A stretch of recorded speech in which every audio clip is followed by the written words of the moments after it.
Assalamualaikum warahmatullahi wabarakatuh. Shalom Om Swastiastu, Namo Buddhaya, dan salam kebajikan. Selamat pagi dan selamat datang saya ucapkan kepada para peserta PKPA Angkatan ke-19. Halo semuanya, apa kabar? Baik, Alhamdulillah. Semuanya semangat, Bapak Ibu, semangat, baik. Semoga semangatnya tetap terjaga sampai dengan akhir sesi nanti. Baik, bersama saya Andi Larasati selaku moderator yang akan memandu sesi diskusi di sesi pertama hingga sesi kedua ini. Selanjutnya, sebelum acara dimulai, hendaknya kita berdoa dulu supaya ilmu yang kita dapatkan di hari ini bisa bermanfaat dan berguna bagi kedepannya. Berdoa menurut agama dan kepercayaan masing-masing, berdoa dimulai.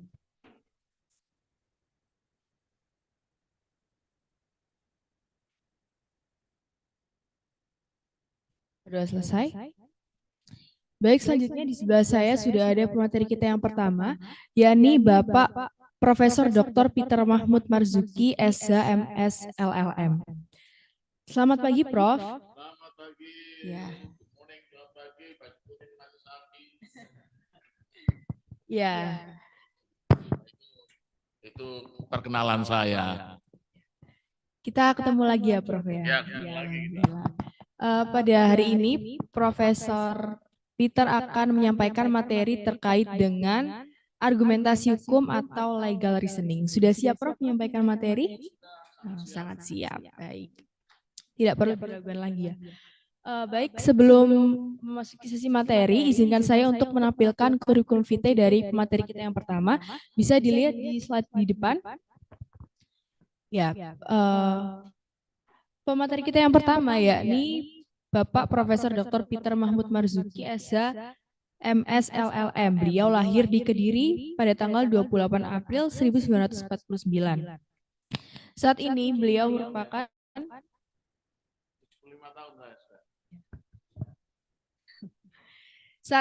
merupakan seorang profesor di bidang hukum yang mengajar di Universitas Airlangga Surabaya. Selain itu, beliau juga mempunyai pekerjaan akademik sampingan.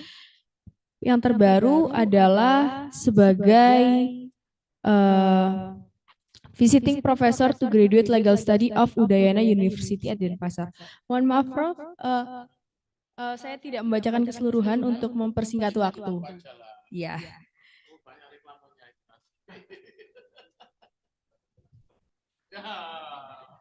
Ya. Yang berapa minggu lalu? Riwayat pendidikan beliau yang terbaru yakni pada tahun 2005. He is inaugurated as professor as law full professor to Faculty Law in Airlangga University.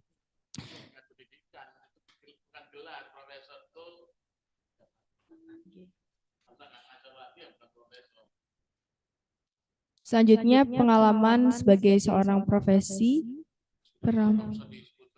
Oke. Langsung saja ke materi ya, Prof ya. Oke, baik. Selanjutnya langsung saja tanpa berlama-lama kita masuk ke materi.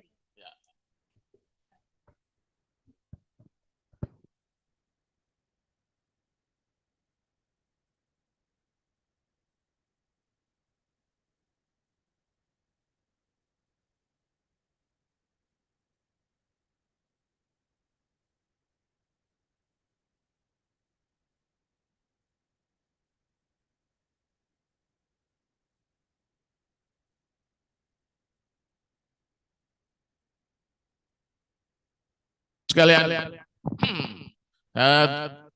ini untuk kedua kalinya saya di sini. Tapi sebenarnya saya bukan orang baru di UWK ini. Sejak pendirian UWK tahun 81 saya juga dosen di Fakultas Hukum sini. Ya. Jadi udah ada, saya mulai ada UWK, saya ngajar sampai 89 kalau nggak salah.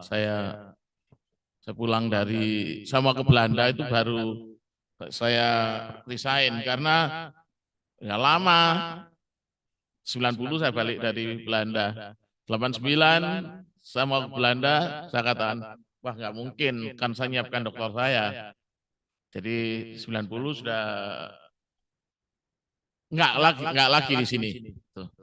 Jadi itulah bahwa saya memang tidak asing di sini. Bahkan rektor UWK ini adalah teman saya SMP, Profesor Aryo ini. Jadi SMP-nya SMP 3 Surabaya, SMA-nya saya SMA 2, beliau SMA 4. Jadi beliau di kedokteran, saya di Fakultas Hukum. Ketemu lagi, kalau reuni SMP ya datang. Banyak. Baik, saya sekalian. Kalau tadi ada Pradi, ketua Pradi, saya bukan ketua DPC loh. Tapi di sini ketua DPC.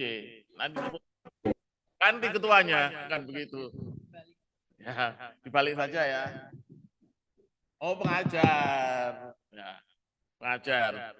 Tapi saya tahun berapa itu menjadi waktu ada Suaradi almarhum Suaradi DPC Ikadin kalau nggak salah waktu itu. Ikadin. Saya sebagai anggota kehormatan Ikadin. Jadi jangan dipikir lalu wah cuma ngajar saja. Enggak. Saya juga lawyer. Tahun saya pulang dari Jakarta jadi lawyer tahun 97 di law firm Zaidun and Partners. Tapi saya nggak pernah ke pengadilan.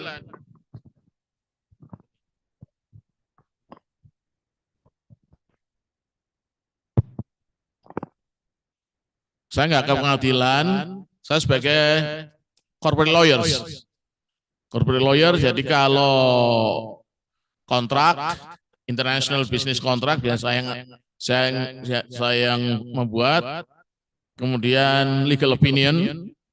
Nah, juga kalau ada ini legal audits, karena ada IPO. Hanya saya tidak bisa menandatangani karena saya bukan anggota HKBM. Ya, tapi yang melakukan audit dan membuat opini ya saya. Kemudian Pak Zaidun yang HKBM menandatangani itu. Jadi dengan dunia praktisi ya biasa, karena itu saya katakan, mari kita lihat di sini. Lawyer should know. Ini how to listen. Bagaimana mendengar? Mendengar siapa? Klien. Nah, saya beritahu saudara ya, karena di law firm kami itu apa namanya, fee-nya itu dihitung bukan ada sukses fee, bukan semacam itu ya, tapi time, waktu, ukurannya waktu. Saat itu 1 jam kami tarik $250. Cukup tinggi kan? Nah, kalau ke pengadilan lain lagi, itu soal lain. Tapi yang karena core bisnis core kami adalah corporate, yaitu apa namanya, basisnya adalah berapa lama argonya kita putar. Nah, how to listen. Kemudian anak buah saya katakan, Anda harus mendengarkan baik-baik. Mungkin klien itu cerita panjang lebar, biarkan aja. Ya, klien cerita panjang lebar, kira-kira materinya paling 20 menit, tapi panjang lebar sampai 2 jam. Biarkan aja, argonya putar saja. Ya tarik 2 jam kan gitu. Nah, itu how to listen. Ini saya ngajari saudara. Ngajari cari uangnya juga toh. Jadi nggak sia-sia UWK mendatangkan saya itu. How to listen. Kalau saudara lawyering dengan cara begitu. Mencatat yang penting-penting. Kadang-kadang kan ada yang tidak perlu. Harus di irrelevant ya buang, tapi catat. Dengarkan baik-baik. Dan klien kan senang kalau dengarkan baik-baik. Nggak usah dipotong. Biar aja. Ngelantur silakan. Ngelanturnya jangan dicatat. Poin-poinnya dicatat. Ngelantur silakan. Kan argonya tambah banyak ya toh. Nah, inilah this is lawyer. Ya, kalau dokter gigi, itu berapa kali, 15 kali misalnya satu gigi, balik lagi, balik lagi. Lawyer kan juga punya punya cara. Begitu juga, kadang-kadang kontrak itu bisa satu, tapi kita katakan bisa dua. Supaya apa? Masing-masing fee-nya kan beda. Enak kan? Enak, saudara. Saya ajari. Saya belajar di Amerika, terus terang aja itu. Saya belajar di Amerika. How to interrogate. Nah, bagaimana menanyai pasien? Pasien, klien. Jangan sampai klien itu dibentak-bentak. Ngaku saja Pak, ngaku. Jangan. Mohon maaf ya, untuk perkara pidana, kadang-kadang klien itu menyembunyikan sesuatu. Dan saya beritahu saudara, lawan lawyer paling berat adalah klien, bukan pihak lawan, bukan jaksa. Kenapa? Kita harus tahu sampai seberapa jauh klien ini memang melakukan sesuatu. Nah, kalau dia nggak mengungkapkan secara telanjang, dalam artian bukan telanjang bulat di depan gitu ya, dalam artian tidak frankly speaking, kita nggak tahu di mana kesalahannya. Nanti jaksanya akan tahu, tapi kalau dia benar-benar tahu, nah kita how to interrogate. Itu kadang-kadang tidak secara strict. Bapak kan melakukan ini. Jam berapa? Jangan. Dengan kadang-kadang dengan bahasa berputar. Ini saya beritahu. Dengan bahasa berputar akhirnya kita tahu, oh benar-benar orang ini mengaku. Nah sekarang kalau pertanyaannya, misalnya Anda menangani satu kasus pembunuhan. Kemudian orang ini benar-benar membunuh. Anda tahu. Tapi jaksa tidak dapat membuktikan. Apakah saudara harus mengatakan pada hakim? Enggak. Sebagai lawyer, maju tak gentar membela yang bayar. Nah. Loh iya, ini lawyer. Kalau lagu maju tak gentar membela yang benar, ya itu kalau pahlawan. Loh, Anda kan lawyer, advokat, advocate itu membela yang bayar. Maju tak gentar membela yang bayar. Oke, ya. Jadi ini yang kedua. Yang ketiga, nah how to give opinion. Ini nanti yang akan kita diskusikan. Kadang-kadang kita memberikan opini yang caranya membuktikan hakim kan argumen, ya, memberikan pembelaan ataupun kontra apa namanya ini eksepsi itu kan opini semua. Kadang-kadang perlu fallacy, kadang-kadang perlu argumentasi yang menyesatkan. Siapa tahu hakim tergoda. Ya ini kan lu nggak apa-apa kan? Loh, ini jujur saja. Apa menipu ya? Tidak. Kita berikan opini kok. Yang tergoda dia ya salahnya sendiri kan begitu. How to debate. Nah ini juga menarik.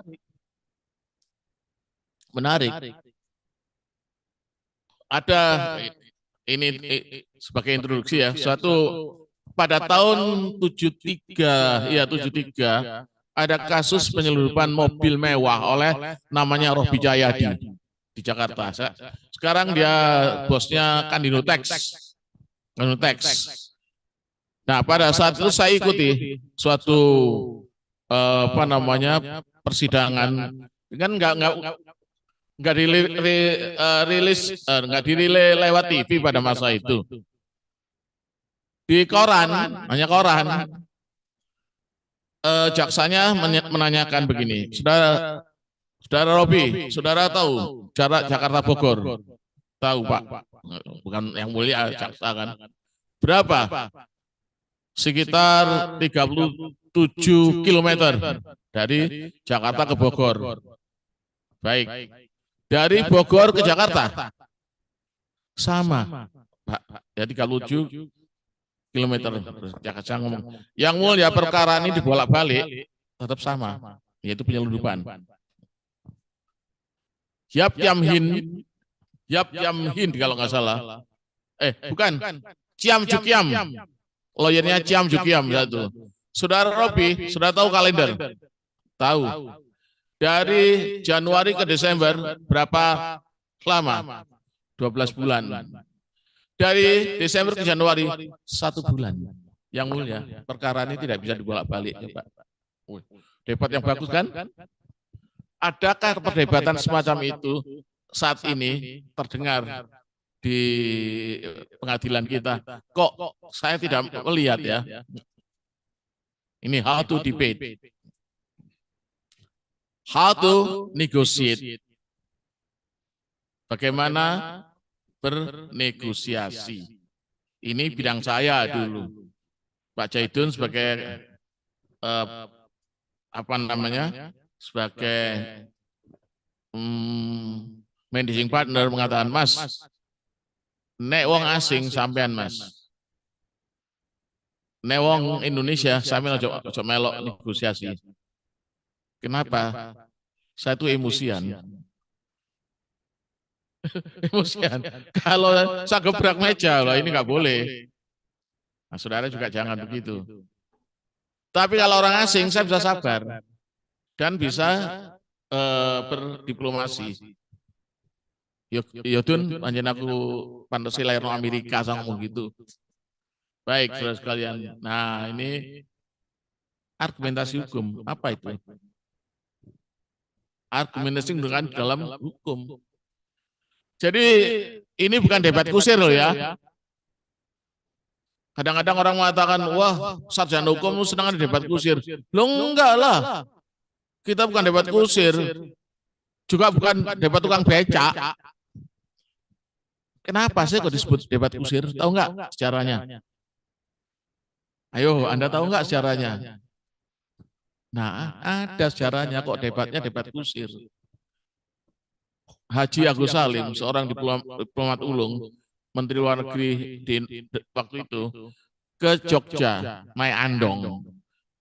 Siapa yang tahu andong Jogja? Ya, tahu ya? Saat itu, kemudian kudanya itu kentut. Iya, kentut. Kata Haji Agus Salim, Pak Kusir, kudanya masuk angin. Bukan Pak Haji, kudanya keluar angin. Nah, ini debat kusir. Mulailah istilah debat kusir di sana. Bukan debat tukang becak.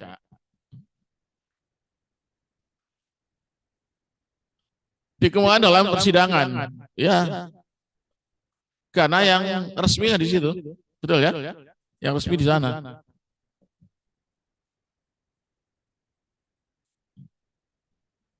Dalam rangka pembuktian. Nah, membuktikan.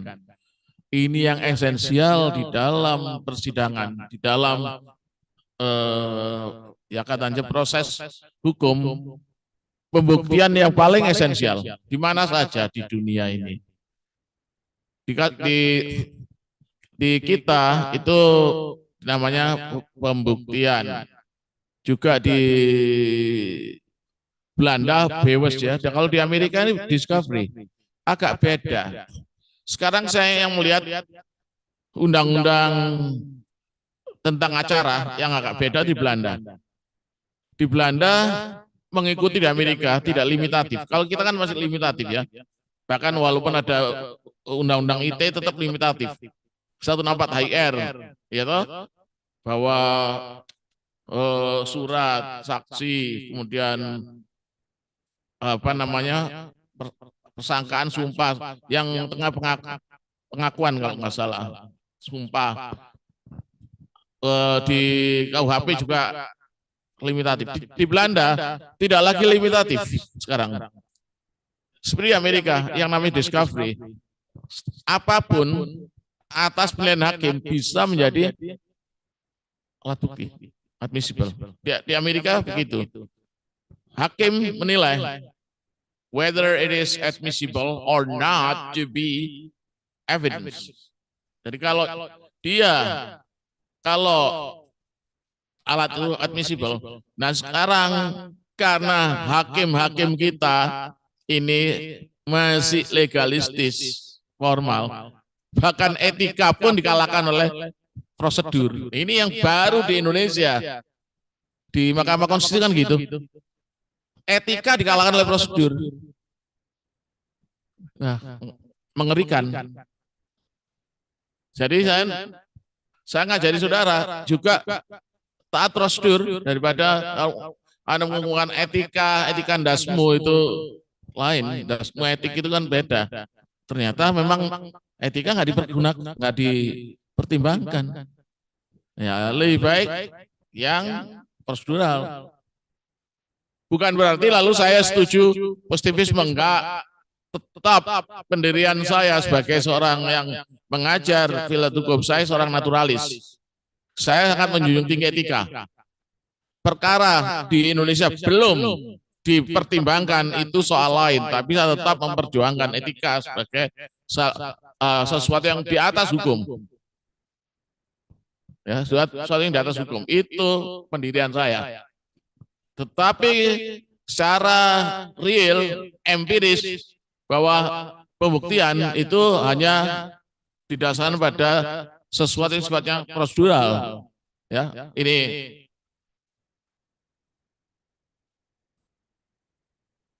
tujuannya apa? Mempengaruhi pandangan pihak lawan, jelas. Ya tadi kan yang dikemukakan oleh jaksa dan Yap Jamhin, maaf, Kiam Jukiam, saya itu kok Pak Yap saja ya, Kiam Jukiam, itu kan mempengaruhi pihak lawan, betul ya. Dan ini akhirnya kan terkecoh, hakimnya loh ini benar juga, yang mana yang harus diturut. Apalagi hakim kita kadang-kadang, mohon maaf ini, saya katakan sekali lagi, karena masa saya juga yang banyak ya di hakim. Banyak ya di hakim, sangat banyak. Itu bahkan dulu di Jakarta itu beberapa udah lulusan UNER semua. Ketua pengadilan di beberapa tempat Jakarta. Sampai yang ngadil Ahok kan juga masa saya, Dwi Arso itu. Sekarang S3 di UNER. Itu kebanyakan mereka hanya malas untuk menafsirkan. Saya tanya, kenapa sih Anda kan dapat pelajaran saya menafsirkan? Prof gini, Prof. Ya, mohon maaf, ini dia ngomong, kadang-kadang kalau menafsirkan itu tahu-tahu dia dipindah ke tempat yang nggak enak gitu. Loh iya, benar. Mana independensi? Hakim itu tidak ada independen. Di Amerika Serikat, hakim itu juga dari partai politik. Ya, dua partai, Republik dan Demokrat. Yang terakhir ketanji pada yang diangkat oleh Joe Biden, diajukan oleh partai Demokrat. Karena itu, tapi sekarang yang konservatif Republik itu menguasai 3 itu udah Demokrat. Jadi jangan heran kalau kemudian Supreme Court Amerika tahun 2000 berapa? 2 tahun lalu kalau nggak salah, aborsi dilarang kembali. Jadi kasus Roe v. Wade tahun 73 digugurkan. Karena hakim-hakim konservatif yang menguasai Supreme Court saat ini. Tapi 2015 kasus dilegalkannya homoseksual, hakim-hakim Demokrat yang berkuasa 5 lawan 4. Saya tidak tahu nanti mungkin akan dikembalikan. Kalau Partai Republik yang berkuasa, biasanya hakim Republiknya ke arah yang benar. Baik. Jadi mengaruhi lawan ya. Dan jangan lupa, ini yang penting, meyakinkan hakim. Hakim harus yakin atas argumentasi yang dibangun. Karena dikatakan, I want to establish evidence. establish argument. Istilahnya dalam bahasa Inggris, to establish kan membangun, bukan to present, nggak mengemukakan, tapi to establish. Dan ini yang sulit, ya, meyakinkan hakim semacam itu. Pada saat diajukannya sengketa pilpres, walaupun Mulia Lubis dan lain-lain itu kaliber, tapi ketika saya dengar waktu dibacakan tuh kalah, dalam hati saya kalah. Saya nggak ngebut Prabowo ya, jelas bukan Prabowo, apalagi Anies, bukan, karena saya bukan pendukungnya Anies. Oh, kalah ini. Karena apa? Saya lihat hakimnya semuanya itu ya boleh dikatakan positifistis.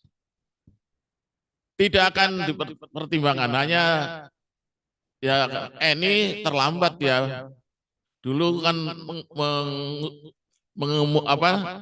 menang Gibran, menang kan ini ada di sana. Emi atau ini ya? Urbaningrum. Ya, itu dulu ikut menggolkan Gibran. Sekarang dia terlambat. Ya, silakan menyanyi lagu Nepan. Terlambat sudah. Bukan orang mana better late than never. No, saya katakan saya nggak respect pada orang itu. Saya respect cuma kepada Saldi Isra dan Arif Hidayat. Saya WA, Sal, kamu masih boleh sebut saya gurumu. Karena dia selalu kemana-mana, itu guru saya, Prof. Peter guru saya. Arif, Dimas, yuk Kang Mas, aku matur nuwun. Nah, jadi kalau kamu ikut-ikut mereka, sudah kamu bukan murid saya. Nah, saya ini ada di WA. Jadi meyakinkan hakim.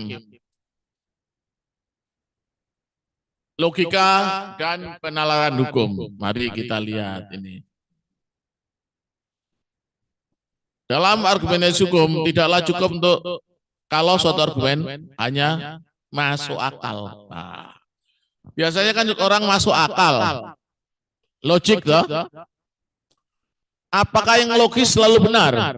Belum tentu. Nanti akan tunjukkan pada saudara. Apakah yang logis selalu benar? Belum tentu.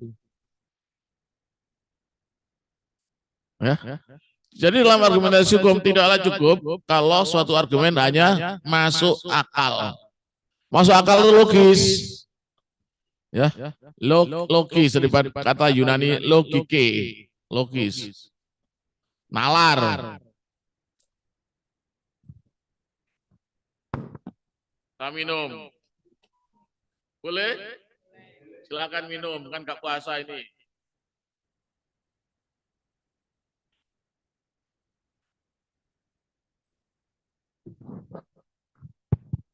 Oke, jadi dalam argumentasi hukum tidaklah cukup kalau suatu argumen hanya masuk akal. Apalagi kalau masuk angin, nggak boleh saudara ya.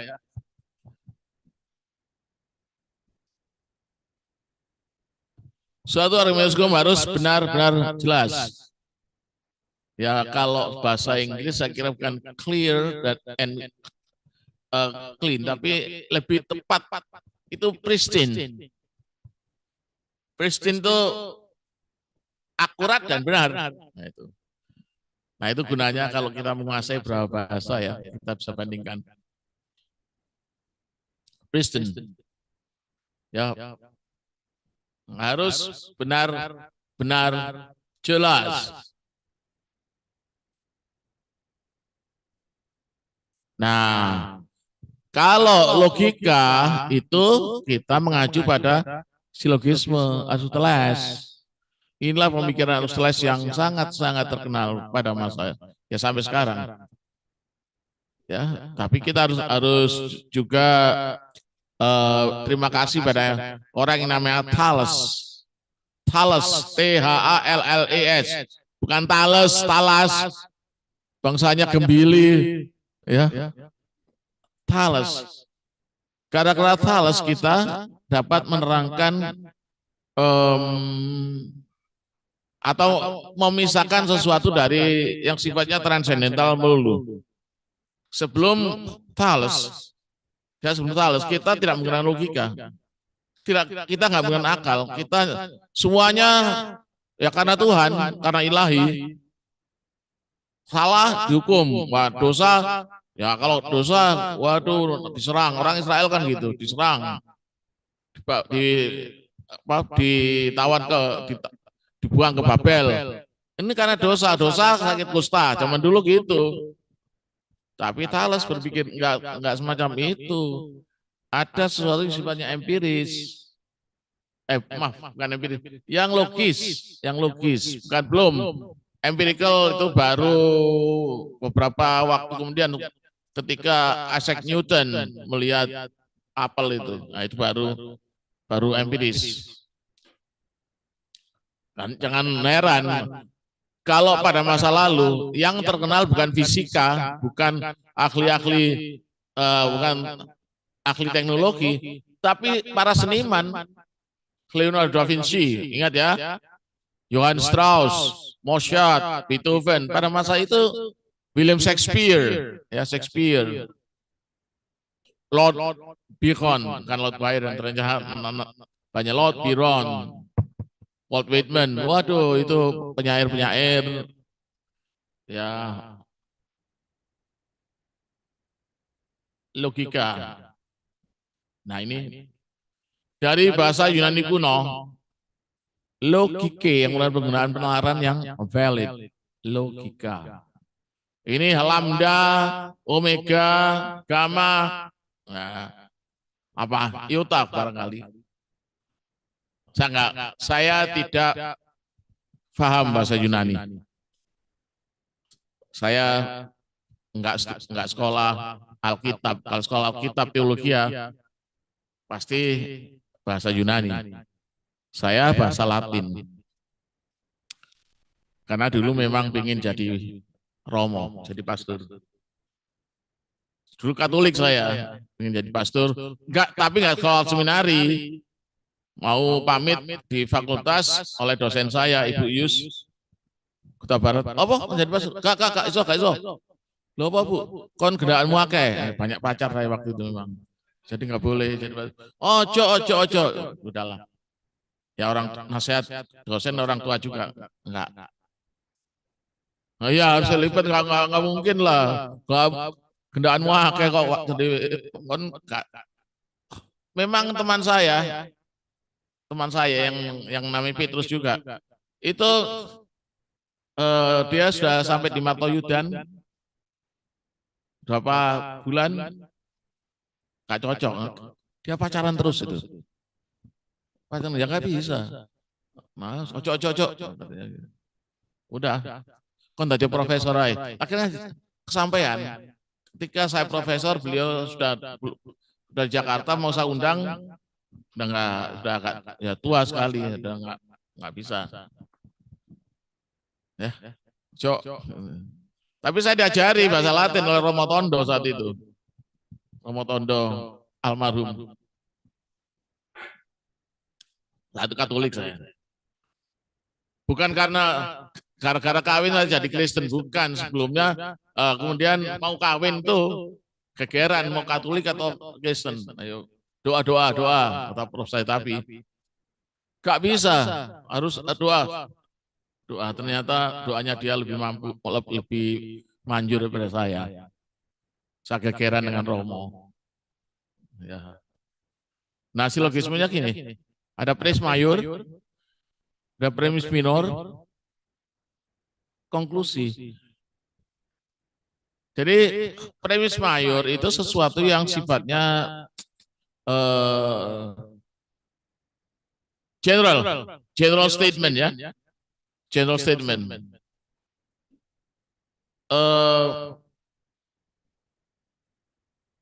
Jadi gini, nanti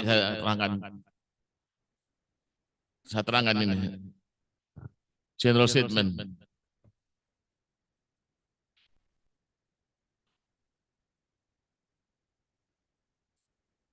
Semua manusia mati. Betul ya? Semua manusia mati. Ini yang dicontohkan oleh Aristoteles ya. Sokrates adalah manusia.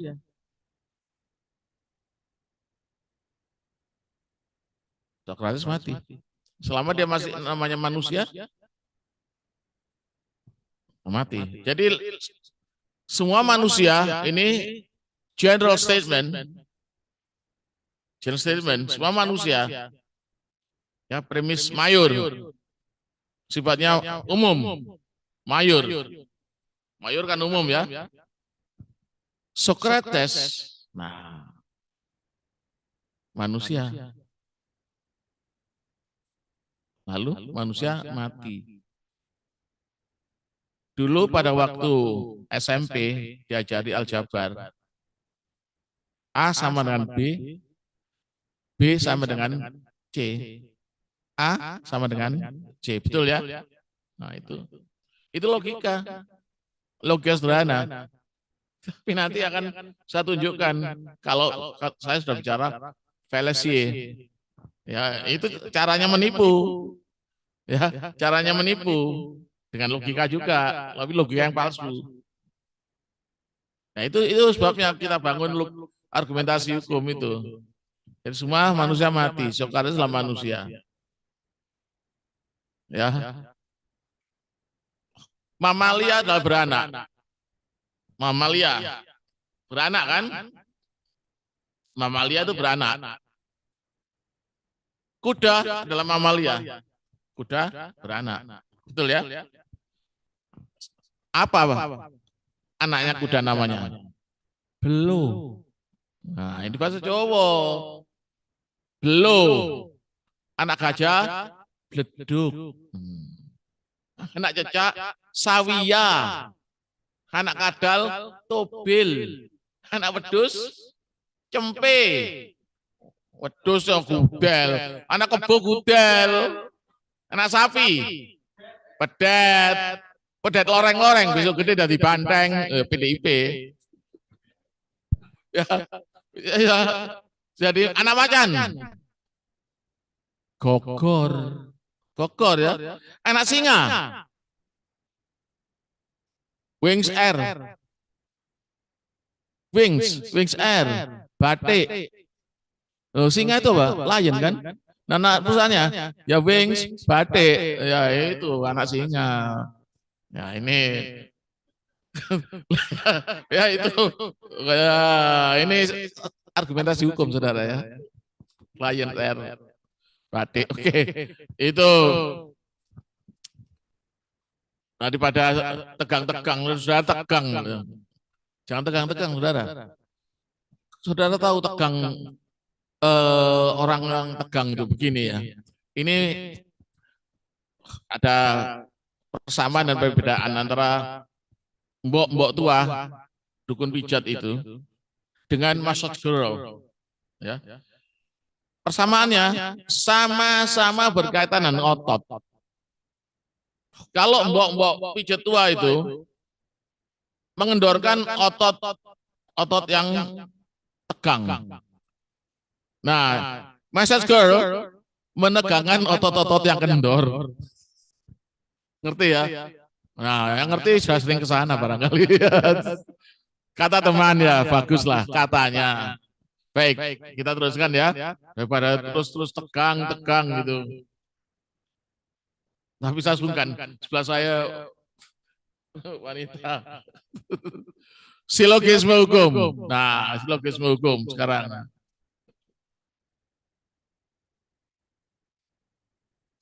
Nah, ini agak serius ini.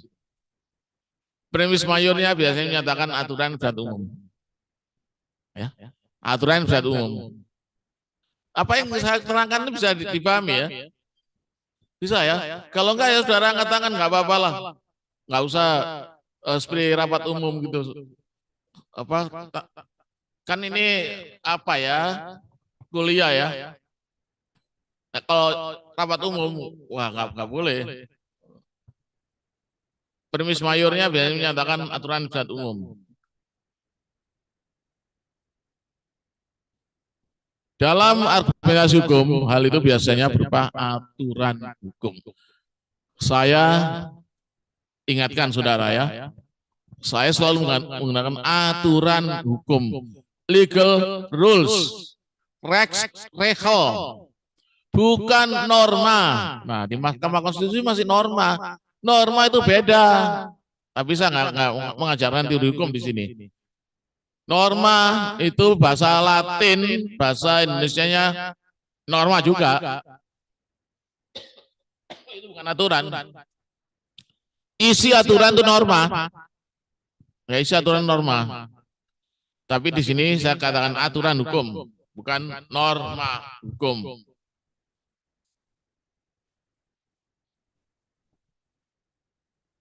Premis minor berupa pernyataan oleh seorang atau suatu benda atau semua orang benda atau suatu kejadian tertentu.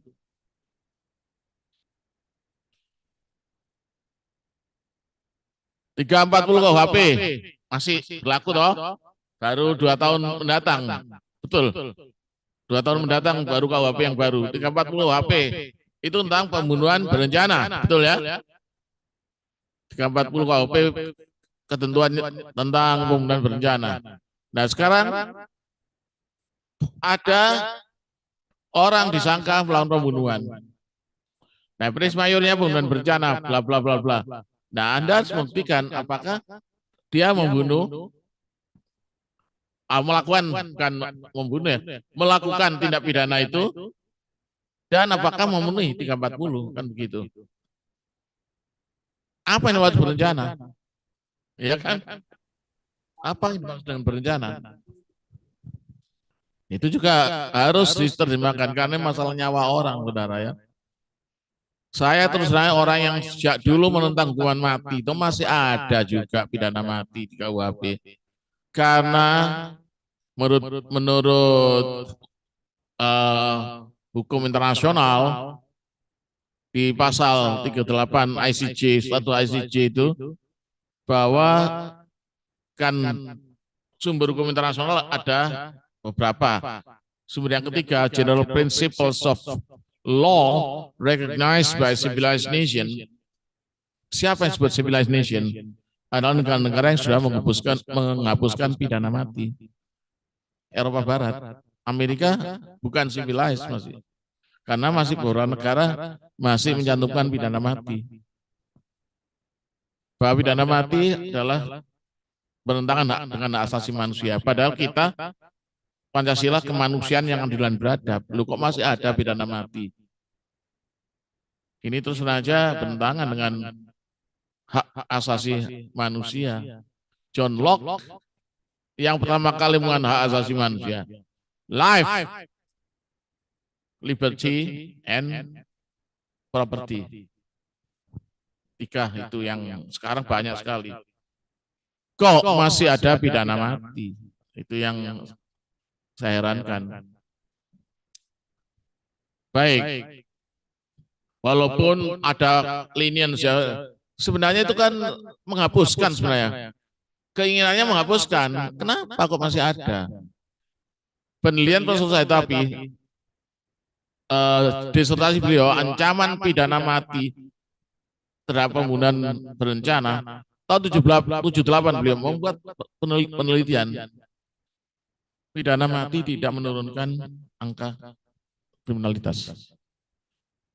Bahkan barusan saja orang Belanda datang ke UNER ya, akhir tahun lalu lah. Dia terangkan di sana bahwa dengan adanya penghapusan pidana mati itu turun sekali kriminalitas di Belanda. Ya, jadi tidak efektif lah pidana mati itu kok dipertahankan terus. Ini saya heran.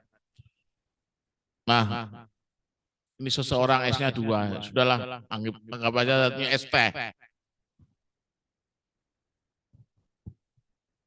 Dalam argumentasi hukum hal itu fakta, ada kejadian ini atau sesuatu itu.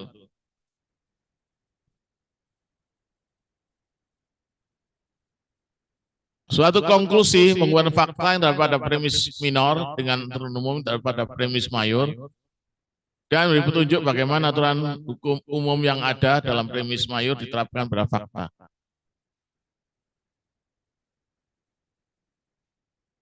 Dalam argumentasi hukum, proses ini disebut menerapkan hukum kepada fakta. How to apply the rules to the fact. How to apply the rules. Karena yang sekatan legal rules bukan norma. Maaf. Saya ini ekstrim ya, kadang-kadang berpikir aturan yang tidak mengandung moral itu bukan hukum. Meskipun itu undang-undang. Meskipun itu undang-undang. Undang-undang yang sifatnya diskriminatif itu bukan hukum. Itu aturan kekuasaan saja. Ada loh yang diskriminatif. Ya, undang-undang. Kita ini kan kenapa sih agama aja kok diakui? Silakanlah agama aja kok diakui ada 5, 6 agama. Semua itu silakan. Hanya pasal 29 Undang-Undang Dasar 45 akan menyatakan negara, ingat dulu ya, negara. Coba kalau nggak percaya dicek kata-kata negara berdasarkan ketuhanan yang Maha Esa. Dan negara menjamin tiap warga negara untuk menjalankan agama masing-masing ya. Agama apa saja terserah. Mau nyembah pelok ya silakan. Loh ya kalau saya katakan sampai sekarang saya masih punya keinginan hapus tuh kolom agama di KTP. Masih ada KTP, ya kan? Ada apa? KTP kok ada agama itu? Di mana di dunia ini ada KTP ada agamanya? Gak ada. Ya. Ketika saya apply di Amerika Serikat kuliah sana, nggak ada pencantuman kolom agama. Yang ada smoking atau non smoking. Nah itu aja. Berarti kalau smoking diberi hak karena hak asasi orang untuk merokok, betul ya. Tapi hak asasi orang untuk tidak menghirup udara kotor itu diperlakukan. Saya dulu perokok juga, saudara. 2 pak sehari gudang garam merah. Contoh ini, kalau nggak percaya dicek di undang-undang ini. Modal asing adalah modal dimiliki oleh negara asing, perseorangan warga negara asing, badan usaha asing, badan hukum asing dan atau badan hukum Indonesia yang sebagian atau seluruhnya modalnya dimiliki oleh asing. Modal asing loh ya, bukan perusahaan asing. Modal asing. Nah sekarang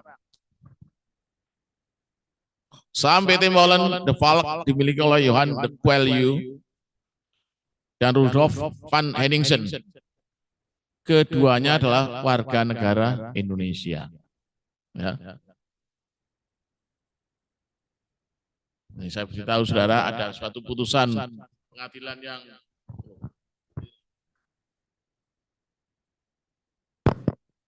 Hai. Ada satu putusan pengadilan yang menggelikan nanti. Pertanyaannya, apa konklusinya? Jadi premis mayornya adalah aturan pasal 1 angka 8 Undang-Undang Penanaman Modal Asing. Modal asing adalah modal yang dimiliki oleh negara asing, perseorangan warga negara asing, badan usaha asing, badan hukum asing dan atau badan dan saham PT Molen de Valk. Wah, PT Molen de Valk Belanda kan? Dimiliki Johan de Quelju Belanda dan Rudolf van Henningsen. Keduanya warga negara Indonesia. Ini bukan modal asing, karena apa? Nggak ada unsur asing sama sekali. Betul ya? Meskipun namanya asing, dan nama saya nama asing juga loh. Peter nama asing. Kalau biasanya orang namanya Petrus, tapi Petrus juga asing sebenarnya. Yohanes ya asing juga. Nama Belanda, nama Jawa, Jono. Lu lihat ya, Jono, Joni nama asing. Jono, nah Peter nggak ada, Petro yang ada, yang nama asing. De Coelho nama family saya De Coelho juga. Edwin De Coelho, di Dodi De Coelho, Edwin De Coelho. Pakai nama sana, nama Ambon De Coelho juga. Nah, orang Ambon namanya begini loh. Ya toh, Barca van Houten, Deloitte itu. Anda pikir Barca van Houten itu orang Belanda? Enggak, Ambon. Tapi ganteng orangnya memang, kayak saya. Ini ya silogisme ya. Jadi aturannya begini, kita cek. Nah, saudara, saya beritahu, ini kasus yang sangat menyakitkan sebenarnya. Ini PT, ini kebetulan Prof. Rudi, waktu itu almarhum Prof. Rudi yang menangani kasusnya. PT ini adalah PT kata saja anak perusahaan dari perusahaan di negara tersebut. Kemudian digugat oleh penggugatnya, PT ini nggak bisa bayar utang, juga turut tergugat perusahaan induknya yang di negara tertentu itu, dan oleh hakim dikabulkan. Nah, kemudian Pak Rudi, oke, kita banding saja. Kata PT ini, nggak usah banding. Saya akan kemukakan di seluruh dunia bahwa hakim Indonesia itu sebenarnya tidak paham tentang perusahaan transnasional. Kan disertasi yang perusahaan transnasional. Ini kan PT tersendiri. Tidak ada kaitannya. Ya, tidak ada kaitannya dengan ini. Yang lebih mengerikan lagi, saya nguji di Unhas. Terang-terangan aja saya ngomong. Di Unhas, mudah-mudahan kalau UWK buka S3 jangan semacam ini. Unhas, dia bicara soal ya katanya modal asing begitu. Anda tahu siapa yang jadi dikatakan modal asing saat itu? Carrefour, Giant, kemudian Giant, Carrefour, dan satu lagi apa gitu, K-Circle kalau nggak salah. Saya katakan betul, siapa pemilik Carrefour? Oh, Perancis. Carrefour itu dimiliki siapa? Saya katakan Khairul Tanjung saat itu ya. Khairul Tanjung kan modal asing. Dia nggak bisa bedakan license atau franchise dengan modal asing. Saudara nanti kalau menjadi lawyer, Anda tekankan itu. Nah, ini disertasi, saudara. Saya tanya siapa? Carrefour, sudah no further question, nggak ada pertanyaan yang lain. Mestinya nggak lulus. Tapi saya kan uji terbuka, nggak mungkin dia sudah lulus. Ujian tertutup. Waduh, mengerikan. Ya, disertasinya itu saya tinggal di hotel, nggak saya bawa pulang ke Surabaya. Daripada nanti berat. Nggak karuan. Dokter. Dan dokter gitu banyak juga loh ya. Dokter begitu tuh banyak loh. Cuma saya nggak ikut nguji. Jadi nggak ketahuan.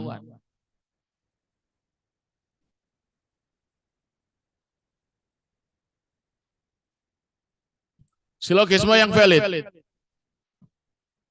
Premis mayor dan premis minor harus benar. Premis mayor dan premis minor harus benar. Your net connection is unstable. Nggak apa-apa. Don't worry. Be happy. konklusi yang mungkin harus benar. Baru argumentasi yang valid.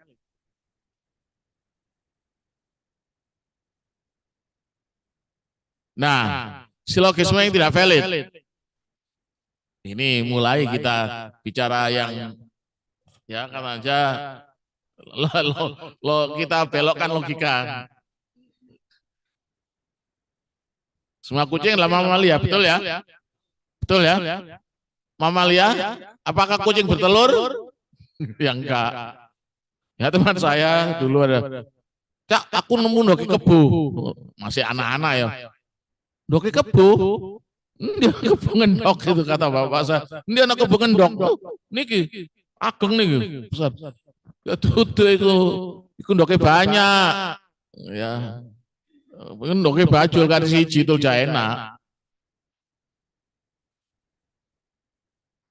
Beberapa mamalia sangat pandai berenang, pesut dan ikan hiu pandai berenang, betul ya?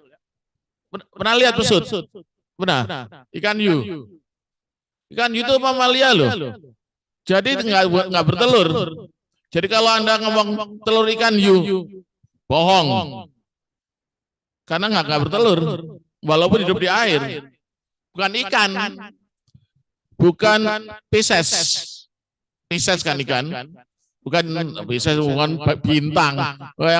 Yang bintangnya Pisces tertawa. Pisces itu ikan, gambarnya kan ikan memang. Tapi memang bahasa Latinnya Pisces itu ikan. Ya, Aves itu burung. Karena avian flu. Flu burung bukan bird flu, avian flu. Burung. Tapi kenapa yang mati kok bukan burung, kok ayam? Banyak ayam yang mati. Terutama ayam potong. Karena makanannya. Nggak usah, saya nggak bahas masalah itu masalah filsafat. Nanti filsafat saya terangkan itu. Lalu kucing sangat pandai berenang. Jadi saya ingat orang Madura dengan orang Amerika. Orang Amerika sombong. Hi, what's your name? Oh, my name is Bruden. Oh, Bruden. I'm John. John. Oke, John. Tapi orang Maduranya, meskipun dia Inggris Timur, bisa juga bahasa Inggris. Inggris yang beneran. Din, can you swim? No, I cannot. How my dog is smarter than you. Bahwa anjingku lebih pintar dari kamu. Why? My dog can swim. Madura dilawan. Can you swim, John? Oh yes, sure. Oh, you are the same as your dog. Kamu sama dengan anjing berarti. Madura dilawan. Madura tuh jangan dilawan, saudara. Logikanya tuh, waduh main. Anda tahu toh Pak Habibie, mantan presiden kita, pernah dengar toh, walaupun belum lahir, Pak Habibie kan ahli pinter, ahli pesawat, orang yang jenius. Dia punya obsesi ingin menjadikan Madura seperti Batam. Saya waktu itu masih di Jakarta sebagai staf ahli menteri, saya tidak setuju. Karena di Batam itu di sana ada nightclub, ada macam-macam. Madura itu tempat santri, masa dibuat begitu? Saya nggak setuju. Tapi Habibie ngotot. Kemudian dikumpulkanlah para santri dan kiai di alun-alun Bangkalan. Ya dekat depannya nasi petis loh, dekat masjid kan ada alun, atau di mana itu? Di alun-alun pokoknya. Dua orang ditanya, Sueb dan Munif. Nama saudara siapa? Sueb, nama saudara Munif. Ukur berapa tingginya tiang bendera itu? Wah, Sueb dan Munif ukur tinggi. Bapak Menteri, agak lama ya. Tingginya tiang bendera 180 cm. Wah, saudara ini nggak punya akal. Cabut yang bendera itu, ukur. Itu aja. Bapak tadi ngomong apa? Kan tingginya. Kalau gini ini panjangnya, Pak, bukan tingginya. Kalah. Habibie kalah oleh Madura loh. Ini argumentasi loh ya. Argumentasi yang betul ya. Bener nggak? Kalau gini tingginya, kalau gini kan panjangnya, Pak, bukan tingginya itu, Pak. Kalah. Madura dilawan. Oke ya.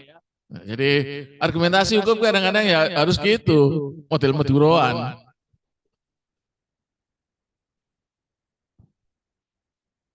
Argumen yang semacam itu adalah argumen yang mengandung fallacy.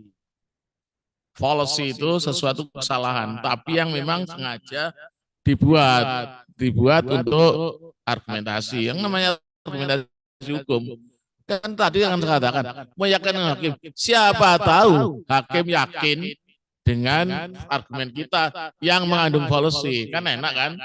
Ada kan lawyer, ya toh? Nah itu caranya. Kalau teorinya sudahlah Anda pinter teori ini, tapi ya kalau begini-begini nih jarang Anda dapat.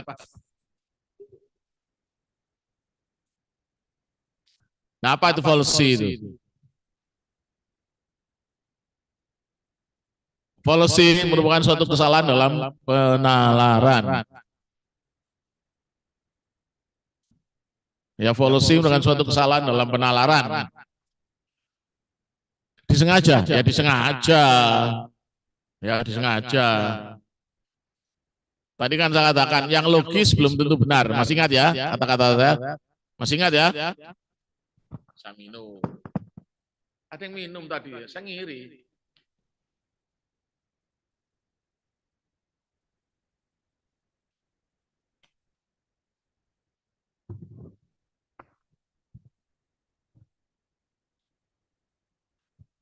Suatu argumen yang mengandung fallacy adalah suatu argumen yang tampaknya benar. Tetapi ketika diuji tidak demikian halnya. Tampaknya benar. It seems to be right. But really it is not.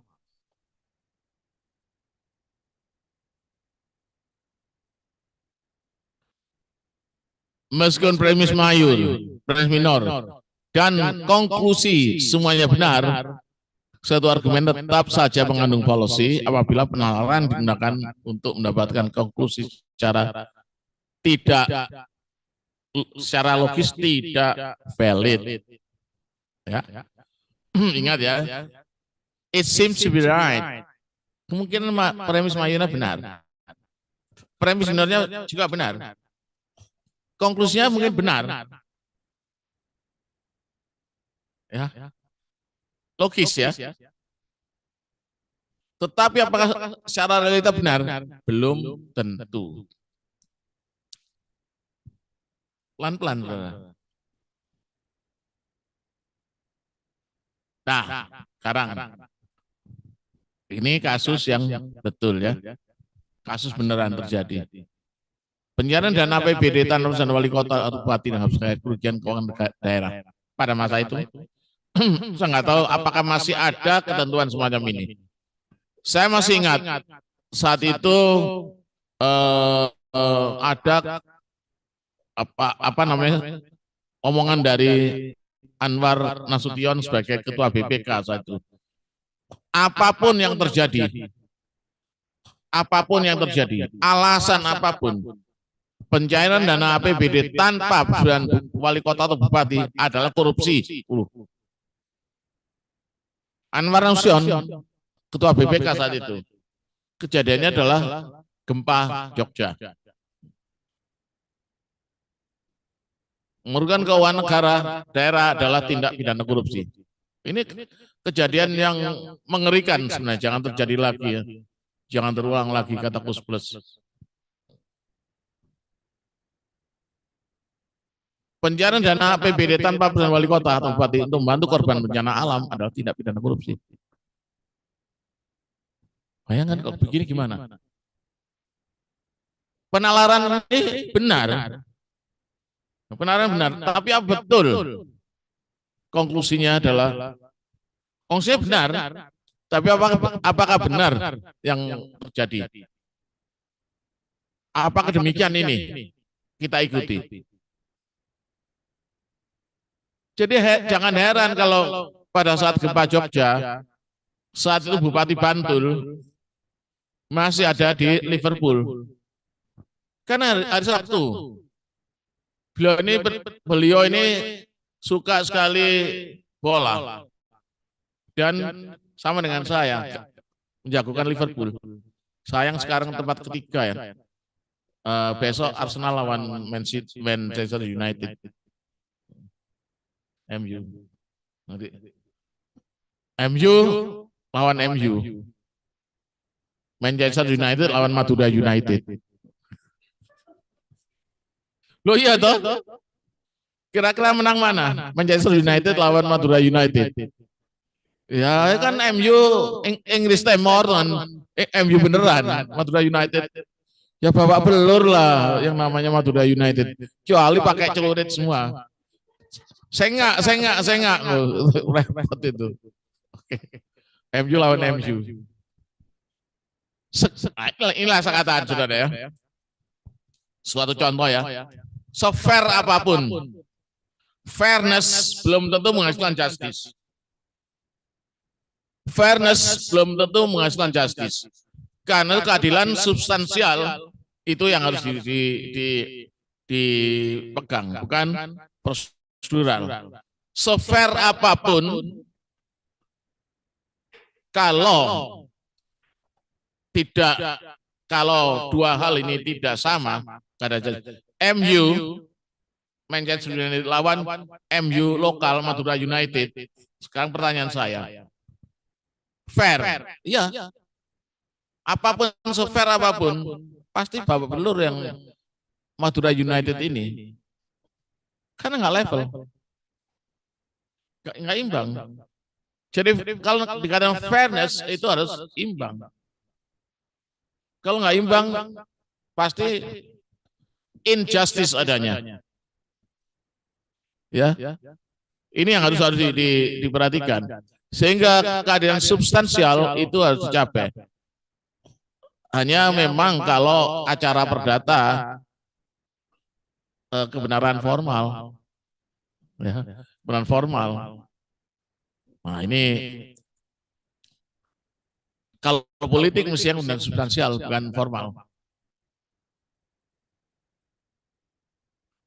Bentuk-bentuk fallacy. Nah, nanti kita akan setelah break nanti kita akan lebih lanjut lagi. Fallacy secara umum dengan jam berapa? 10:30. Oh. Nanti mulai lagi jam berapa? 15 menit ya. Tapi ini kan sebenarnya sebelum ini kan bisa tanya jawab dulu, Jo. Nah, kalau gitu sebelum ini silakan tanya jawab dulu, saudara. Saya daripada silakan. Pak Robert. Ya. Silakan. Ya.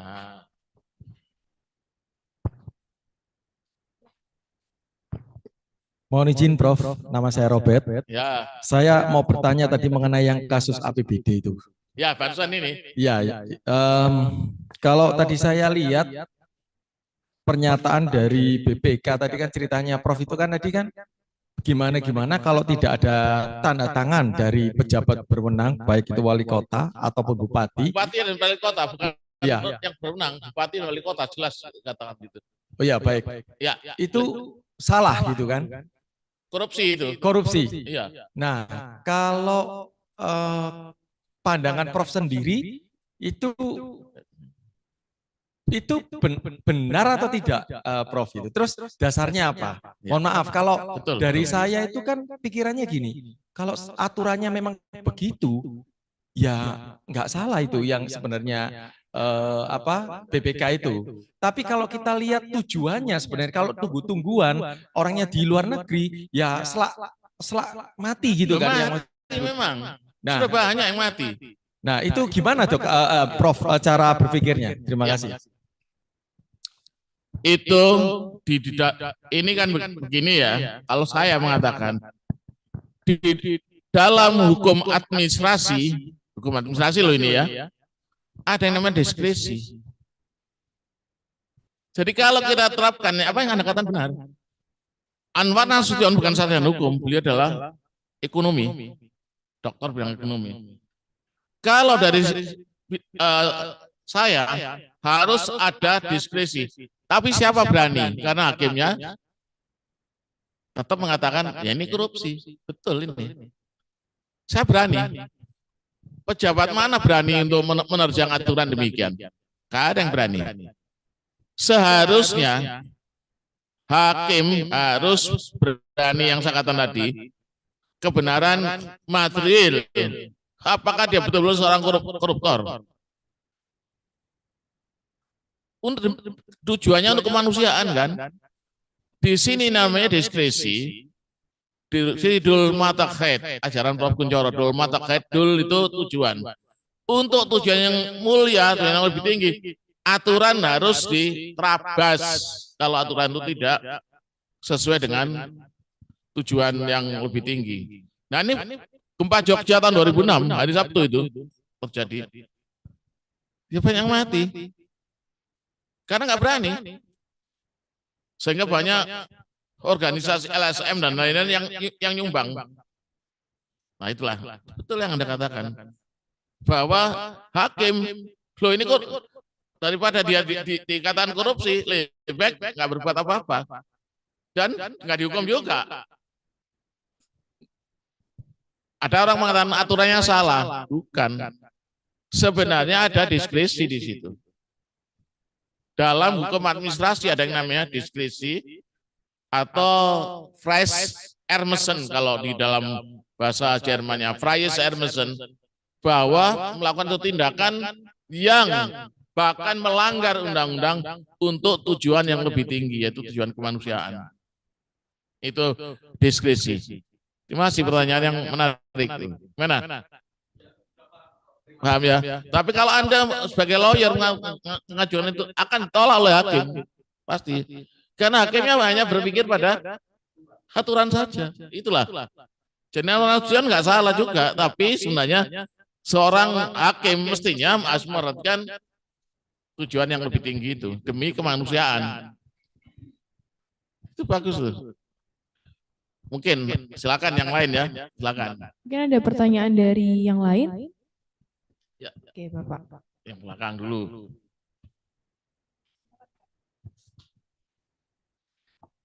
Selamat pagi, Bro. Saya Taufik. Nama saya Taufik. Ya. Tadi disampaikan bahwa kebenaran formal dalam kaitannya penegakan hukum administrasi tadi, terutama dalam penggunaan APBD. Ya. Saya melihat bahwa di dalam prakteknya di APBD itu ada sebuah ketentuan yang bisa menggunakan APBD itu jika dalam kondisi force majeure, dalam kondisi keadaan darurat, dalam kondisi ada bencana dan sebagainya. Memang tidak harus melalui proses bahwa itu sudah dianggarkan di APBD itu. Tetapi bisa digunakan APBD itu sejauh kondisi memang seperti yang Prof sampaikan tadi itu menuntut agar nilai-nilai kemanusiaan itu didahulukan daripada menegakkan aturan itu. Aturan tahun berapa itu? Gimana, Prof? Tahunnya tahun berapa itu? Itu peraturan Menteri Dalam Negeri dalam pedoman penggunaan APBD. Tahunnya tahun berapa? Saya tahunnya tidak persis. Tahun 2006 waktu gempa Jogja nggak ada aturan semacam itu. Mendagrinya siapa waktu itu? 2006 zaman Pak SBY ya. Kalau 2006 zaman Pak SBY Mendagrinya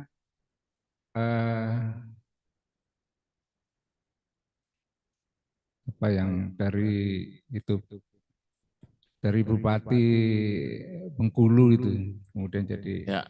Tapi undang-undang menyatakan demikian enggak? Kalau di dalam undang-undang itu memang ketentuan penggunaan APBD itu tidak bisa menggunakan APBD selain yang sudah tercantum di dalam APBD. Nah, iya. Tapi ada klausula di Nah, setiap nggak itu. bisa. Ya. Nanti akan dituntut undang-undangnya. Permendagri jauh di bawah undang-undang. Apalagi ada warning dari Anwar Nasution pada saat itu begitu. Ya, kalau di dalam kalau misalkan saja di dalam APBD itu di undang-undang APBD cantumkan semacam itu diatur lebih dulu, lebih lanjut. Dalam hal tentu diatur lebih lanjut. Nah, sekarang pertanyaannya, pada saat pencairan dana itu harus tanda tangan siapa? Nah, itu yang proses pencairan dana itu harus melalui persetujuan DPRD. Nah, sama saja. Persetujuan DPRD kan harus ada bupati dan wali kotanya, toh. Ya. Nah, itu berapa lama? Ini bencana sudah ada. Apa sih yang bagian bencana itu namanya? Apa? Nah, itu waktu itu saya tanya lewat Profesor Nindyo ya. Nindyo waktu di Singapura. Saya telepon Nindyo, kan Prof Nindyo itu kan di Jogja. Saya khawatir dia kena. Ada lagi anaknya almarhum Profesor Widecana dari Bali, kuliah di Jogja saat itu. Beli, kengken putranya. Nggak apa-apa, langsung ke pergi. Nindyo di Singapura. Saya tanya, ngomong buat ini, gak wani, Mas, gak wani. Jawabannya gitu. Pak Idam masih di mana, di Liverpool, di kota Liverpool. Gak wani, Mas, gitu loh. Nah, berapa lama harus DPRD-nya ya nggak ada saat itu, hari Sabtu tutup toh, berani nggak? Jadi bagian itu yang nggak berani. Jelas ini. Sebentar, Prof. Seandainya Anda bagian itu, seandainya Anda pada bagian yang menolong itu, berani nggak Anda mencairkan dana itu? Saya tanya sekarang secara pribadi. Oke, mohon izin menjelaskan, Prof. Ini pengalaman saya sebagai pribadi yang pada saat itu terlibat secara langsung untuk urusan-urusan yang begini ini. APBD itu hanya bisa digunakan pada kondisi normal. Mata anggaran yang tercantum di dalam APBD yang sudah diperdakan, yang sudah disahkan itu, hanya itu yang bisa digunakan. Nah, tetapi ada dua kemungkinan.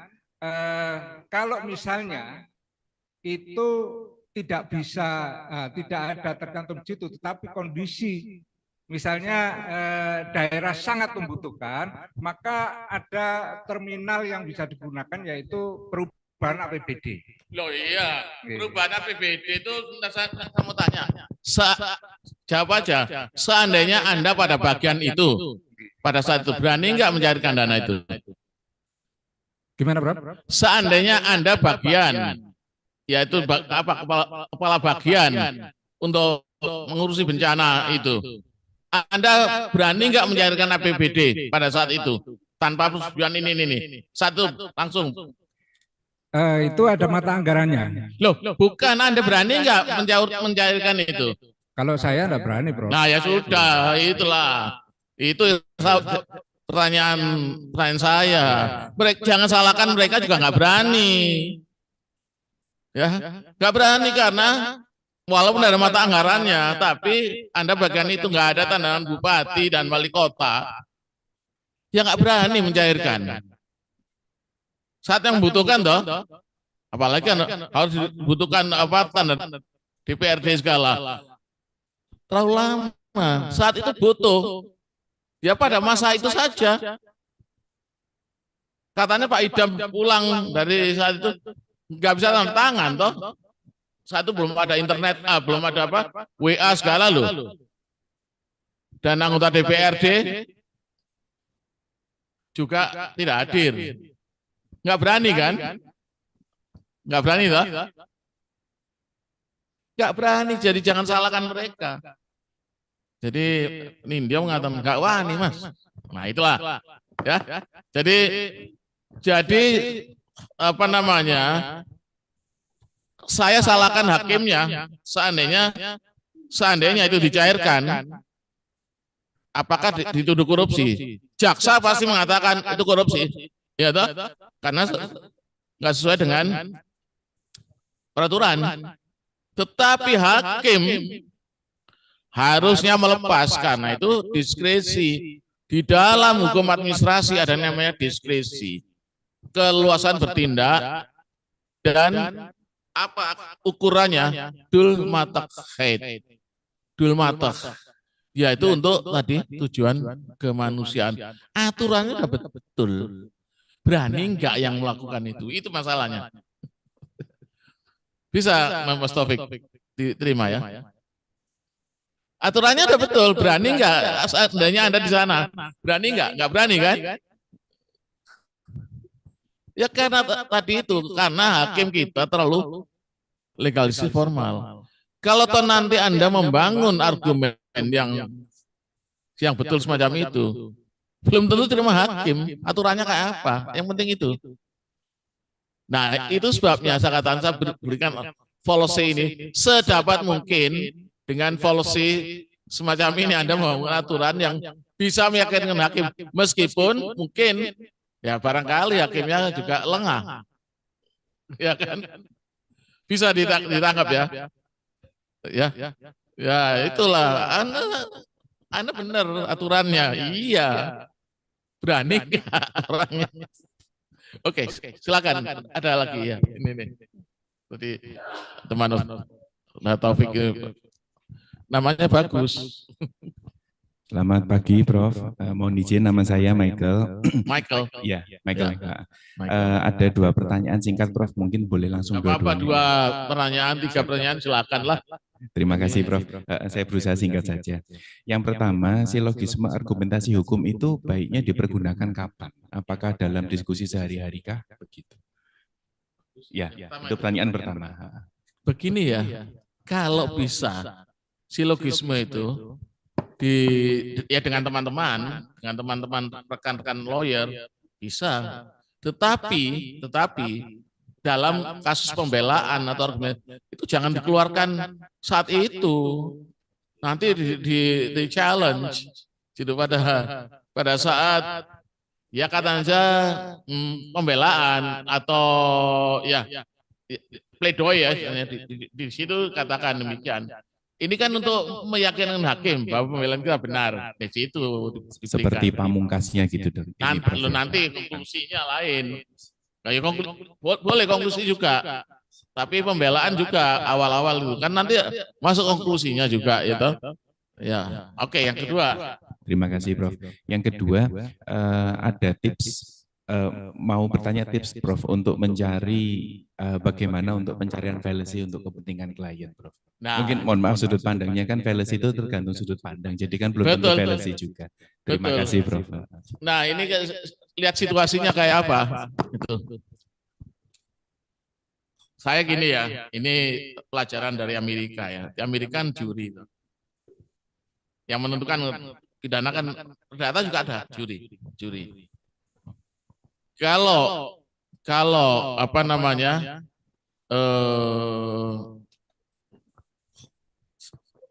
tertuduhnya itu atau tersangkanya itu wanita misalkan ya. Kalau saya sebagai lawyer, saya cari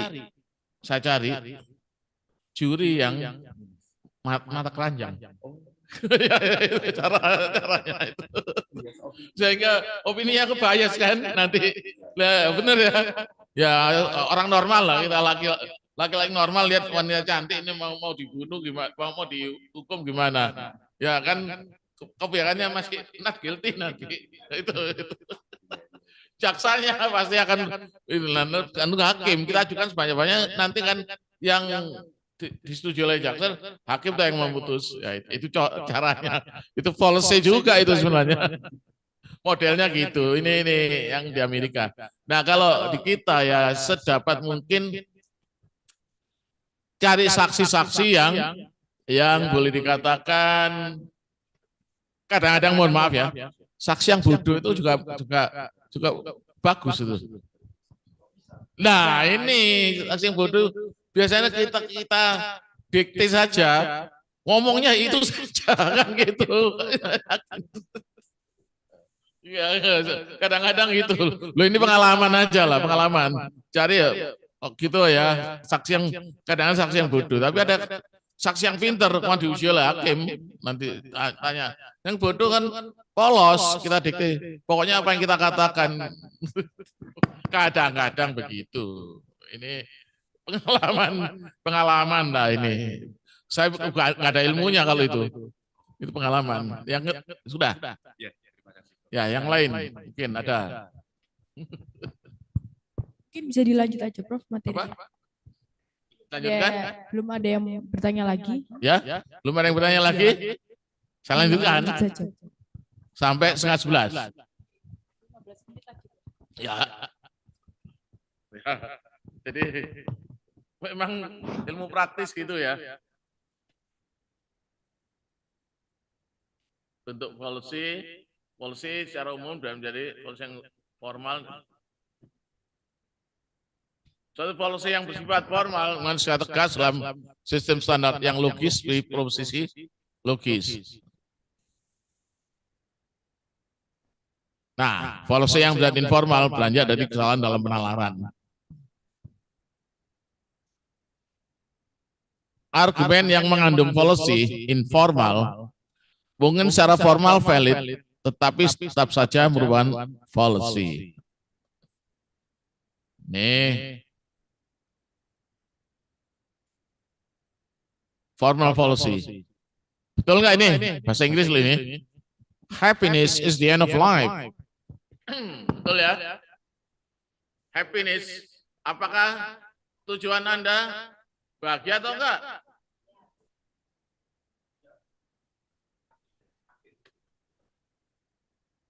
Tujuan hidup ini. Iya, tujuan hidup. Tujuan hidup kita kan the end of life. What is your end of life? Happiness. Ya, yeah, happiness is the end of life. Tujuan itu end, the ends of law, tujuan hukum. The end of life is death. Nah ini. Happiness is the end of life. The end of life is death. So, happiness is death. Formal policy. Is it correct? Yeah. Logically, yes. Ya, karena saya berikan silogisme yang menipu ya. Ini yang namanya policy ya begitu. Kelihatannya benar, tapi apa? Betul, happiness is death. Nah ini. Ya. Setengah mati, kan sama dengan setengah hidup, betul ya? Kalikan 2, mati sama dengan hidup. Nggak ada setengah mati, kan sama dengan setengah hidup. Kalikan 2, mati sama dengan hidup. Lah ya, benar. Logika itu, logik itu. Malah semacam itu yang harus apa ya saya tunjukkan bahwa orang menerangi, ini bahasa Indonesia ya, orang menerangi membawa lilin. Dulu namanya Harmoko. Harmoko adalah Menteri Penerangan. Harmoko membawa lilin. Iya kan? Orang menerangi adalah ada membawa lilin. Menteri Penerangan Tugasnya menerangi. Menteri Penerangan membawa lilin. Ada N yang satu dengan N yang di sini, ini beda. Ini akhir, ini tujuan. Ini falsi. Jelas ya di sini. Permainan kata. Memang hukum kan tidak lepas dari permainan kata. Menerangi yang satu penerangan, Menteri Penerangan dalam artian apa namanya? Information kan. Yang satu menerangi dalam artian yang benar, to give light. Oke? Ada pertanyaan tentang ini? Tentang ini saja. Jadi ini apa yang logis belum tentu benar.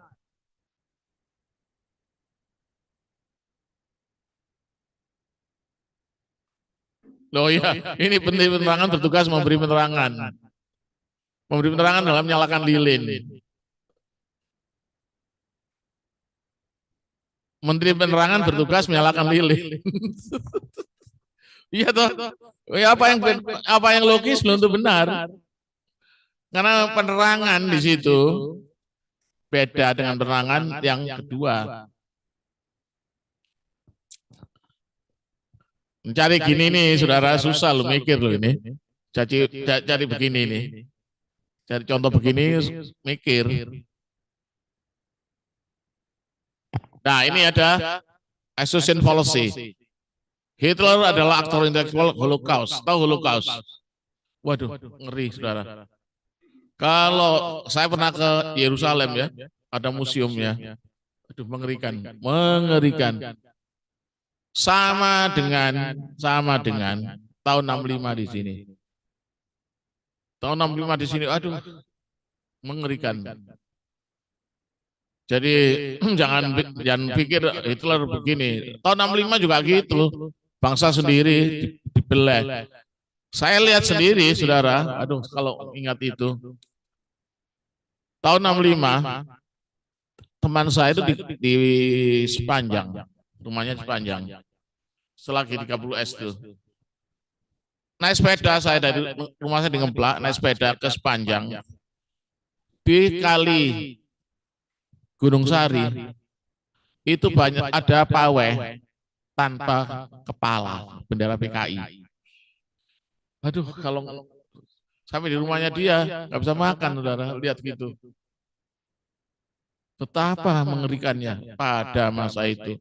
Sehingga jangan heran kemudian tahun 66 itu terjadi wabah. Wabah yang luar biasa. Adik saya kena wabah. Mati tahun 66. Masih kecil dia. Jadi mengerikan. Ada yang seorang apa namanya? Tentara. Ya, teman gitu. Bukan teman ya, atas saya. Dia bagian eksekusi PKI itu. Bukan begitu saja. Jadi tahanan tuh di rumah tahanan. Rumahnya Ngemplak, sebelah itu Korem. Itu tempat belakangnya tempat tahanan PKI. Itu katanya dia. Di kerangkeng itu jagung bakar. Satu jagung disuruh rebutan berapa orang itu. Ya mati, lama-lama mati. Jadi Hitler itu juga semacam itu. Mengerikan, kita juga mengerikan. Hitler adalah aktor intelektual Holocaust. Hitler adalah seorang vegetarian. Lalu karena Hitler vegetarian, saya tidak suka vegetarian. Nggak, ini fallacy toh. Association fallacy. Nggak ada kaitannya toh. Hitler vegetarian, tapi dia kejam. Jadi jangan heran loh, jangan berkata makan vegetarian saja supaya nggak kejam. Siapa ngomong? Hitler ini vegetarian, kejam. Ya. Hitler seorang vegetarian, saya tidak suka vegetarian. Nah, ini association fallacy. Oke?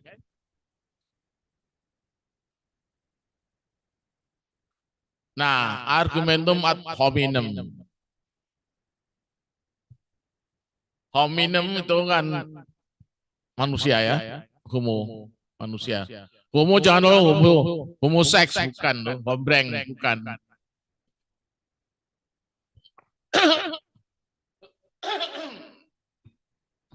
Richard adalah seorang penjudi. Richard adalah seorang penjudi. Bersaksi di depan pengadilan dalam memberikan keterangan di depan pengadilan oleh seorang saksi di bawah sumpah mengenai apa yang dilihat, didengar atau dialaminya. Betul ya? Dan mengatakan dan seakan mengatakan apa yang sebenarnya dan tidak lain daripada apa yang sebenarnya. Kan begitu ya? Kalau orang Kristen, semoga Tuhan menolong saya. Tapi nggak boleh bersumpah, berjanji. Dulu boleh, tapi kemudian ada ajaran yang nggak boleh bersumpah, akhirnya berjanji. Betul ya? Seorang saksi kan begitu toh. Lalu, nah ini apa hubungannya? Karena dia penjudi nggak boleh bersaksi, kan nggak bisa. Lalu pemabuk gimana? Kan nggak ada kaitannya toh. Nah ini biasanya pihak lawyer mengajukan, oh, jangan, dia kan seorang penjudi. Nah kalau hakim menolak kan bagus. Ya mencoba karena dia ini di Amerika sering terjadi begitu ya, di Amerika sering terjadi. No. Kata dia katakan, yes, kemudian argumentasi si siapa namanya lawyernya, no, he is a great gambler, is not qualified to be a witness, mungkin gitu ya, is not qualified. Kalau akhirnya accepted, Richard nggak jadi saksi, padahal dia saksi kunci mungkin. Lawyernya menang. Nah ini caranya cari-cari. Padahal tidak ada hubungannya. Minum lagi ya, minum lagi. Saya kan bukan pemabuk minum ini. Minum klub.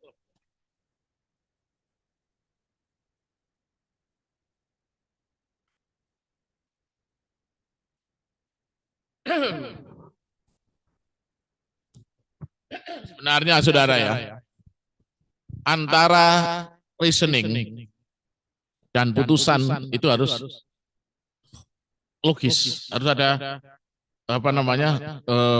kaitannya. Tetapi saya pelajari berbagai putusan hakim kita, kadang-kadang nggak nyambung. Jangan heran saudara. Mengapa? Saya nggak tahu. Alasannya macam-macam. Tapi yang paling tidak nyambung adalah putusan Mahkamah Agung tahun 60 tentang warisan. Biasanya antara suami pria dan wanita kalau cerai itu segendong sepikul. Hukum adat ya. Pernah dengar gak? Segendong sepikul. Suami dapat sepikul, 2/3. Istri dapat segendong. Tetapi putusan Mahkamah Agung tahun 60 kalau nggak salah, itu 50-50. Alasannya apa? Alasannya nggak nyambung. Karena wanita juga ikut berjuang di dalam kemerdekaan. Aneh. Nggak nyambung kan? Jadi yang bikin false adalah hakimnya di sini, bukan lawyernya. Ya. Jadi false. Kalau ini lawyer, biasanya lawyer yang bikin begini nih. Nggak usah ajaran pada saudara. Nggak saudara kan lawyer, kalau ya lawyer. Karena Richard seorang penjudi, Richard tidak boleh bersaksi. Satu lagi mungkin satu break. Non sequitur. Nah, ini lebih lagi. John Erickson adalah calon yang diusung oleh National Party of Unity. Ya. Ini Partai Persatuan Nasional. Nah, ini bukan P3, bukan PAN. Yaitu National Party of Unity. John Erickson adalah calon yang diusung oleh. Nah, program utama National Party of Unity menghapus kesenjangan antara kaya dan miskin. Saya tanya, ideologi apa yang menghapus kesenjangan kaya dan miskin? Ideologi apa? Saya tanya pada saudara. Komunis, ya, komunis kan? Komunis itu menghapuskan kaya miskin. Waduh, sama rasa sama rata, nggak ada begitu. Komunis itu bujuk. Program utama National Party of Unity menghapus yang, tapi John Erickson calonkan dulu. Coba, apabila kamu tidak pilih John Erickson, kamu adalah komunis. Sesuai enggak? Enggak. Hah? Enggak, lain. Ini justru kebalikan. Mestinya John Erickson adalah komunis kan? Tapi apabila kamu tidak pilih John Erickson adalah komunis. Ini dibalik. Ya. Hati-hati. Ini terjadi pada pemilihan tahun 65 itu. Kalau Anda tidak pilih PKI, Anda itu berjuis. PKI semua. Nah, itu biner. Nah, ada lagi yang paling mengerikan. Kenapa banyak orang-orang desa yang alim-alim itu PKI? Padahal kiai. Dikatakan Partai Kiai Indonesia. PKI itu Partai Kiai Indonesia. Banyak kiai-kiai jadi PKI. Mau ditangkepi. Kebetulan ya teman-teman ini baik. Loh ini lah Pak Kiai kok ditangkap. Loh iya aku PKI gara-gara sudah ditangkap oleh tentara, oleh teman-teman Ansor, dibebaskan kiainya. Karena PKI kan Partai Kiai Indonesia. Ngawur aja. Ya. PKI itu partainya konsultan hukum, Partai Konsultan Indonesia, PKI kan. Jadi ini non sequitur. Jadi sesuatu yang sebenarnya tidak match. Jones ini komunis, tapi dikatakan oleh ahli kampanyenya, kalau kamu tidak pilih Jones adalah kamu komunis, loh kan aneh. Bertentangan toh. Bukan yang dikatakan tadi, itu malah kalau nggak A atau B, itu lain lagi. Ini volusi. Nah benar-benar volusi yang semacam ini seringkali juga orang kan nggak ngerti ya begini nih. Nah saudara, kita break dulu ya. Break dulu. Baik.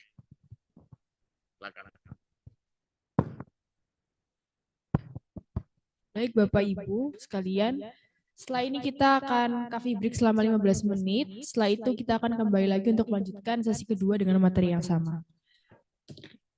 Silakan untuk yang mau kamar mandi atau mau kopi, boleh silakan. Terima kasih.